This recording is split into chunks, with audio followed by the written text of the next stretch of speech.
Hey there, Baker. It's Brett. If you've been keeping up with me, then you know I'm in the middle of starting a whole new cake business from scratch, ground zero, doing it all the way from the ground up. And every Tuesday, I'm just going to drop in and give you a little mini episode to update you on how things are going and the progress I've made, whether I've gotten any orders. Last week, I let you know how I worked on my business plan and kind of laid the framework and the foundation for my new cake business. It's called Salt Creek Cake.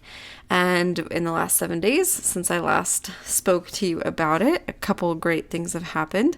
I launched my Instagram page for it, started completely from scratch, a whole new page. And it's called Salt Creek Cake. So if you want to follow along and see what's going on there and watch as I grow that whole new page, you can. It's going to be a really fun experiment to see if that is a good method to reach my target audience here in this new town that I'm in. I definitely want to play around with it and see, if people really are on Instagram here, if it really reaches them, and if it ends up not being a viable option, then I'll probably put my time somewhere else. But Instagram's a really great place to start, and social media in general, because it's totally free and it's risk-free to just start putting stuff up and putting stuff out there. And so if you follow me right now, you'll see that I don't have a lot there yet at all. And it's fun because I've been feeling this feeling, and I wonder if you felt it too. And it makes it kind of fun. You get stuck in this catch-22 where you don't want to start until you have everything you need, but you don't get what you need until you start. And so starting this new business, it's like I've given myself some rules of I can't use any of my old cake pictures. I have to start a whole new portfolio, and I'm not allowed to share it on my Hobble Creek Cake page. I'm not just going to try and transfer my audience from that page to Salt Creek Cake. I want to start completely from scratch as best as I can. And so I've been feeling it. Even after having built my own cake business, I've been feeling this like I get to these little roadblock mental moments where I'm like, oh, how do I move forward? Like, I don't have my pricing finished, and so how can I build an Instagram? Or I don't have pictures, and so how can I make posts? So I've just been trying to get creative and do little bits of it as I can every day. And Canva has been a really great tool. If you've never used Canva before, this is a totally non-sponsored shout out to Canva. It is the greatest design tool for us small business owners you can make logos, you can make stories, you can make graphics and icons and anything that you need for your business. And so right now, when I don't have any photos, I'm pretty much making everything in Canva. The graphics for my pricing sheet, the graphics for my menu, it's all just being done in Canva. And then I'll add photos as I go along. I am planning a photo shoot. I've got all the cake layers baked. I've got the buttercream, and I'm going to make that tomorrow. I've got all the butter sitting out, just thawing and softening. And I've planned it very strategically where I'm going to have 4 different single tier cakes and then 2 dummy cakes, and I'm just going to mix and match them, adding flowers and different textures, and I'm going to squeeze as much content for my new portfolio as I can out of that. It's got a whole new aesthetic and look to it, which I'm still kind of testing out. You know, I picked the name Salt Creek Cake, and I kind of picked my colors as like this dark sage green and kind of like a warm, deep tan color, like very kind of mountainy, outdoorsy, neutral, because it's a very, very outdoorsy kind of community. Lots of hunters, lots of cowboys. We have one of the biggest rodeos in the US here. And so I'm really trying to gear towards that crowd. And it's actually proving a little bit tricky. I really have to let go of what I want, what I like so much, and try and merge it with what is important to the people here. And I really have to get out of my own head and spend some time asking neighbors for their opinions. And I plan to post it in some local Facebook groups and see what they think, get feedback. But that's really important as I start up. I really want to speak to this niche. So I'm designing my whole aesthetic for that. I've got my Instagram up. It's running. You can check it out there. If you don't want to follow me, you don't have to, because I don't want to just, bring in all my followers from using the Out of Home Baker or my cake page. So, but just like tag it somehow so you can check in and see how it's doing. I'm really excited to see. I've been brainstorming ideas like crazy how I want to market this. I really feel like in this small town where community's like kind of a thing, I really feel like networking is going to be important. That I'm going to need to network with my own personal network, the neighbors and the friends that I've made, with professionals here, like photographers and the shops and the other businesses. And just really start to make some connections. So I've been like having ideas. They have a local newspaper. I thought maybe I could write an article about this new business I'm starting here and how I started, and maybe that could get published there. We went to the rec center the other night, and there was a whole bunch of soccer games going on that were adults, like young adults. And I was looking around, I'm like, these are the people I think I'm trying to reach, is this young adult crowd who might be getting engaged, these single adults. And so I thought maybe I could like run a cupcake booth at the concessions and like sell cupcakes and make money there, but also market at the same time and like start to get my name out. I saw that they're doing a community arts night. I thought I might try and sell some of my cake there. And it's like when you reach out for things like this, people might say no. And that's okay. That means, it's either not a good fit or you've just got to be creative and find something else. And so I feel like when we're testing and experimenting different ways to market, you have to just release yourself from the other person's ability to say yes or no and just ask and just like try all the avenues you can. Because it doesn't hurt. The worst that can happen is they say no. And then you move on to the next space, or you tweak it so that it is a good fit for them. I'll just ask them, hey, well, if it doesn't work for you, do you know anywhere else maybe I could do this? Do you have any ideas? And just like start to kind of follow that chain of thought, the chain of recommendations or referrals, and find where it is a good fit to market. I know there's a community like 411 page. I've been thinking about the library. I thought about going into the city office and just introducing myself, bringing some cupcakes, asking like if there was, any way that they knew of that businesses have got their names out in this town, or if I could join the Chamber of Commerce and just like start to make those connections, make those conversations. And it sounds kind of scary, but again, it really isn't. When you don't hold yourself responsible for anyone else's responses, and when you come with this very genuine, authentic, like, hey, I'm here to help make the community a better place. I'm here to play my part as a member of this town. And that comes across really genuine to people. And I mean, if you're bringing samples, that can't hurt either. But it's something that, it takes practice, and you also you don't have to be afraid. It's an opportunity for you to serve more, and you just know that the people around you, they need what you have. There's people who are looking for you, waiting for you. And so just by showing up, by being available, by putting yourself out there a little bit, pushing just a little past your comfort zone, that's how you're going to connect with those customers who are just looking for what you have. So anyways, those are where my marketing ideas. And obviously I'm building a website. I'm going to link my website to a cast iron shop.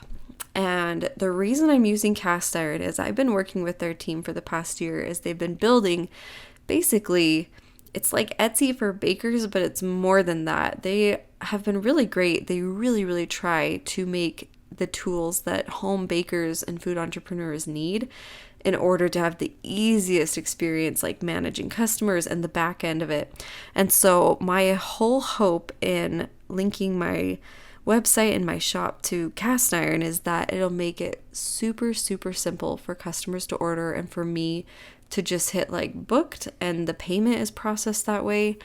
So it's a total experiment, and I'm not sure if it's going to work for custom cakes like this, but I definitely want to give it a shot and see if I can set it up to really work for me. Because if it takes a lot of the load off, and if it can automate a lot of the work that I'm doing by hand with my cake business, then it'll definitely be worth it.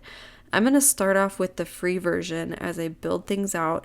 And then once I get to a point where I feel like I'm going to start really taking on those orders, which I have a pretty hefty goal of like 10 to 12 orders a month for March and April, then if I start taking on those orders, I don't want to pay too much of a processing fee, then it might be more worth it to switch to the premium version, which is $90 a month. So I'm like watching my numbers. I'm planning that. I'm also wrapping that into the price, like ready to include that premium fee into my price if necessary. And I'll just see. Yeah, I'll see if it works. And if it doesn't, then that's okay. I might find a different way to go, and I'll give my feedback to them, and they will take it and they will make it better because they've been incredible to work with.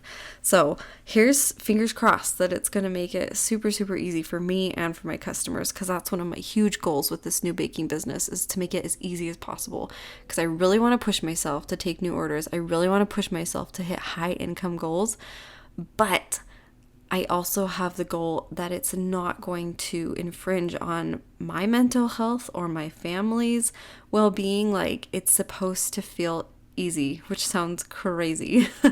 But I believe in the idea of taking control of what you're doing and being a better boss to yourself and setting boundaries and prioritizing your well-being. That is the key to success in business.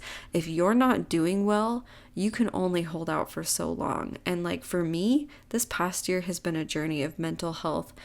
After having my baby, I had postpartum anxiety that was directly related to nursing, and nursing would send me into panic attacks. And it was a crazy roller coaster of figuring that out. But for the first time in my life, it brought my attention to how I feel day to day and paying attention to my emotions and what's causing them.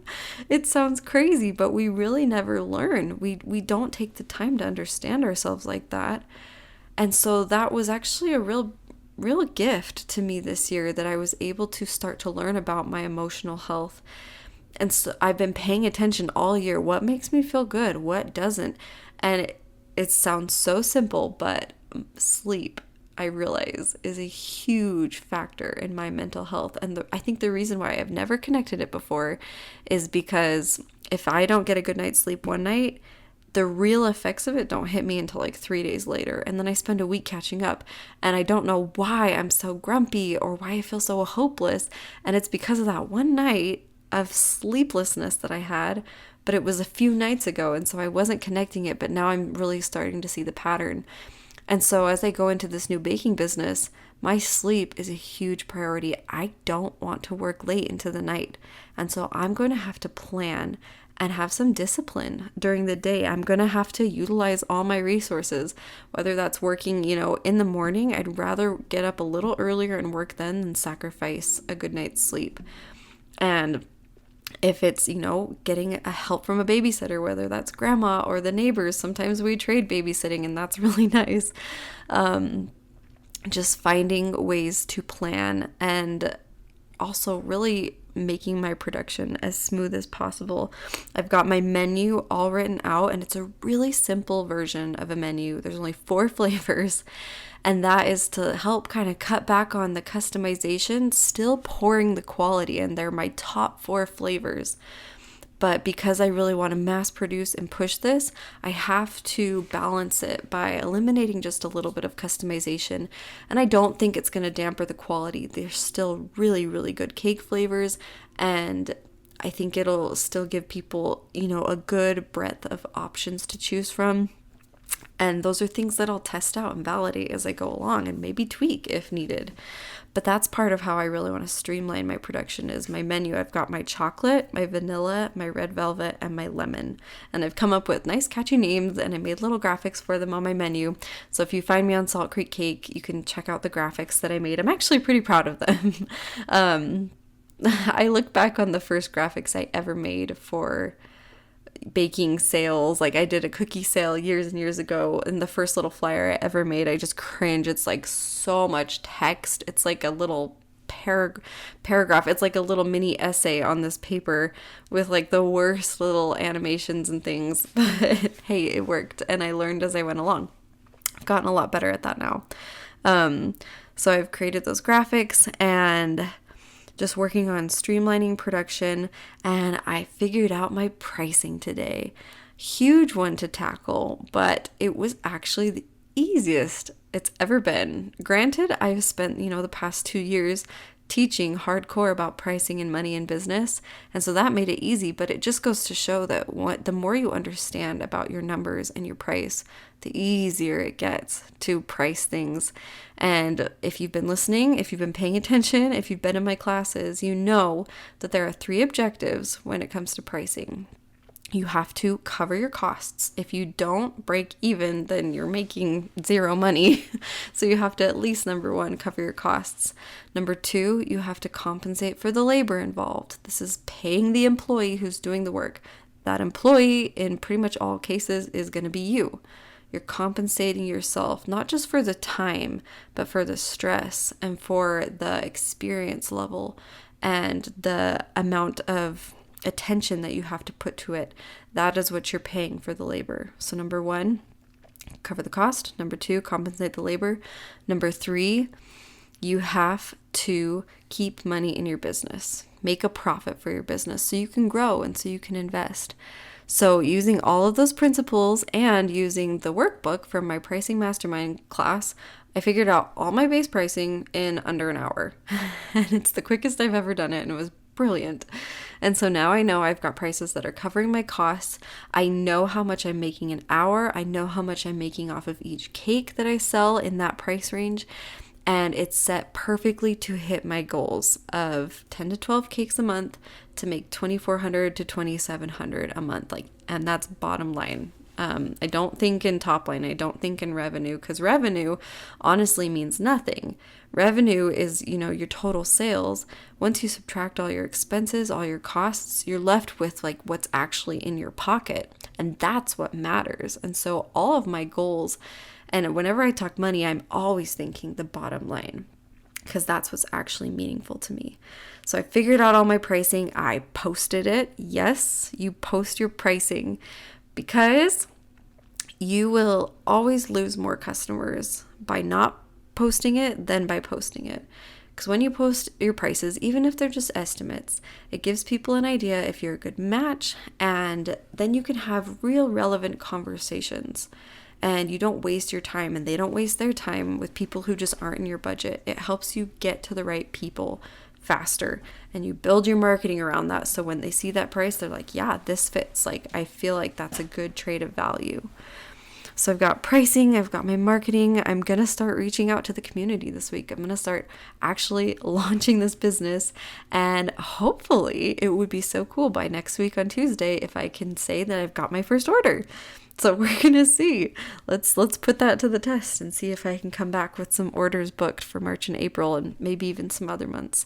But that's the goal, and that's where we are so far with Salt Creek Cake. It's been really fun, and I really am just itching to get making cake again.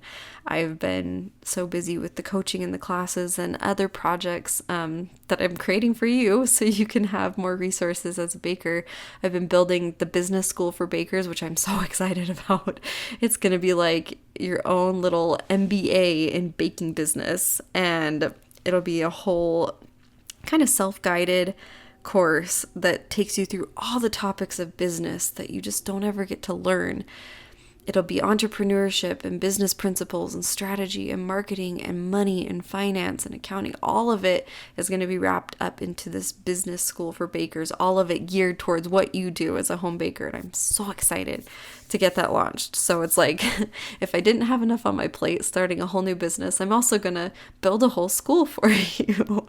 But that's going on, and it's just a really fun time. And actually this month, January, is the birthday month of the Out of Home Baker. 2 years ago, I started this little Instagram page. It had 4 followers 2 years ago, and I had just had so much hope that from what I had learned, I could turn around and give it to somebody else, and that somebody else could benefit from it. I felt so blessed to have been able to be home with my kids and create an income and learn so much about business, and found that I had a knack for it. And so I just felt like it was my responsibility to turn around and pass that forward and pay it forward. And I'm so glad that I did. It's incredible how much it's grown. It's incredible how many people have been impacted so positively from everything that I've been able to do, from posts to lives to courses and videos. I'm so glad that I get to be a part of your journey. And that kind of wraps up the update for today. Watch for another episode, a full episode launching on Thursday. And I wish you the best in all your baking this week.